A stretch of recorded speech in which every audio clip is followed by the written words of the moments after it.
So guys, with this week's weekly reset, Iron Banner returns to the game, bringing one brand new weapon and one returning weapon, and in today's video we're going to be covering their perks and which roles you should be looking out for, as well as the best ways to farm out these weapons when Iron Banner returns.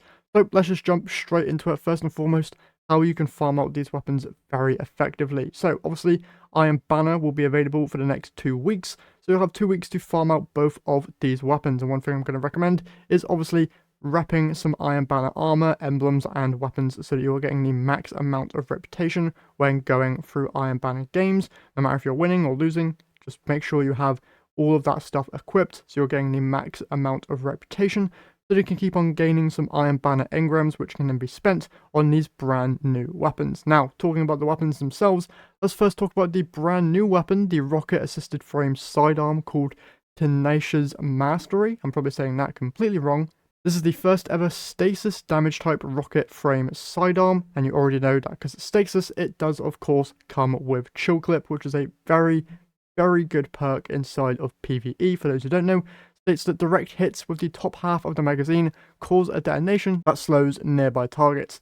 This can then also result in a freeze, which we'll be able to deal with 2 different champion types, that being the Unstoppable and Overload, with Overload being stunned by the chill effect from this, and then Unstoppables obviously being freed by the shatter of the freeze effect. Now, this is going to be the perk that I'd highly recommend all of you go and grab, because it's just so good inside of PvE.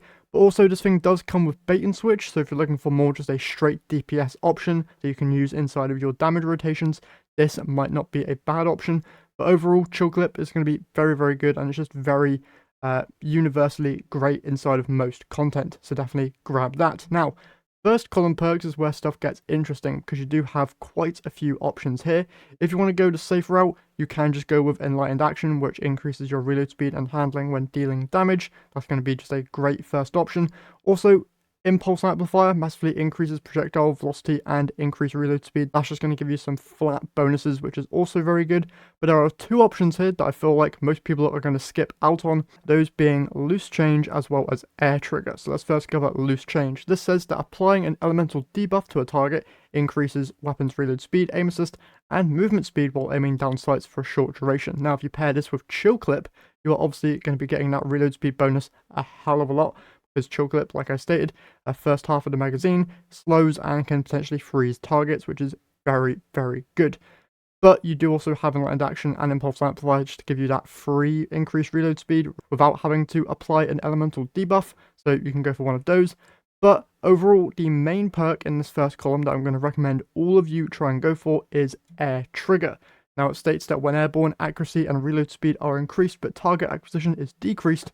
But the main thing of this perk is that it increases your ammo reserves, similar to like a field prep style perk.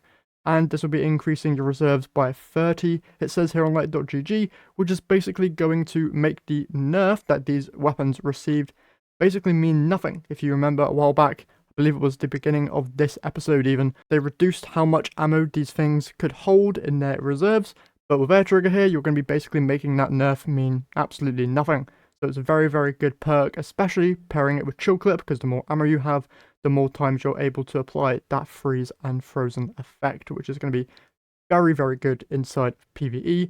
And one final thing to note is, of course, the origin trait that these weapons come with, which is Skulking Wolf, which doesn't really have an effect inside of PvE, but in PvP can be quite good. Says that while at low health, Guardian Final Blows with this weapon grant enhanced radar and remove you from opposing radar. Now, with that weapon out of the way, let's talk about the returning weapon in Archons Thunder. So, if you remember, this is a high impact frame machine gun, now coming back as a Stasis machine gun. So if you're looking for a good high impact frame weapon, this one might be pretty good for Stasis focused builds with the Rhyme Stealer and Headstone combination. For those who don't know, Headstone, get a precision final blow and you spawn a Stasis crystal, and then pair that with Rhyme Stealer, where it says destroying a Stasis crystal or defeating a frozen target with this weapon will grant you Frost Armor. That could be a very good combination, specifically within this episode of all the Stasis themed stuff we have inside of this seasonal artifact. But in case you're looking for just an overall good PvE machine gun, this thing does come with Onslaught as well as Killing Tally, some of the best damaging boosting PvE perks in the game. Can also get rewind rounds though in that second column. Now this does have quite an interesting interaction with a first column perk in the form of high impact reserves, which could be pretty darn interesting because rewind rounds refills from reserves based on the number of hits. So if you're able to keep that magazine size below 50%, you'll be able to get that boost from high impact reserves, which you might just feel is good for a PvP role for this machine gun. But PvE wise, other things you can do air triggers on here as well to increase your ammo reserves. You do have Envious Arsenal for that overflowing the magazine alongside 4 times the charm as well. So those two probably paired with something like Killing Tally, Headstone or Onslaught would be good.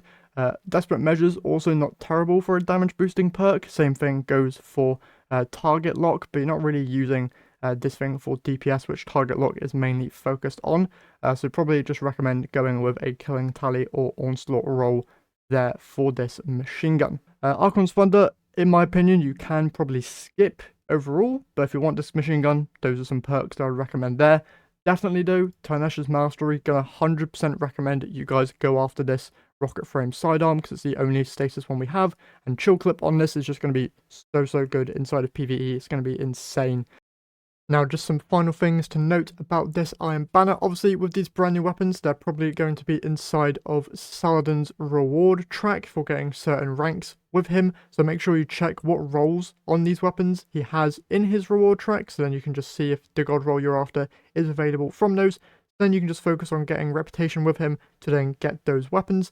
And obviously from this reputation, you're going to be getting engrams, which you can then buy the weapons from. You should have a focusing option for both of these, as well as other weapons that should still be inside of the Iron Banner loot pool.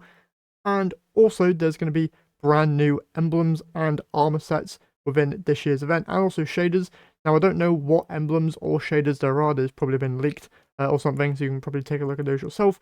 But officially, we have been shown the brand new armor sets for this episode's Iron Banner, which I'll throw up on screen now. I believe you have the Titan on the left, Warlock in the middle, and the Hunter on the right. And one cool thing with these armor sets is that you can actually preview them in-game right now ahead of the Iron Banner's release. So if you want to see how they shade or which parts match with different armor sets, you can go ahead and do that right now in game if you head over to your collections tab, and then under the Crucible or competitive section where most Iron Banner sets are held, you should be able to see all the sets and all the pieces there and see how shaders interact with them, which could be very helpful. And yeah, that's everything that I wanted to talk about here with Iron Banner. Best of luck in farming out any of the roles that you are after. And I hope you guys have found this video helpful. If you did, if you could leave a like and subscribe, I would very much appreciate it. And with that all being said, that is it from me here today. So I'll catch you guys in the next one.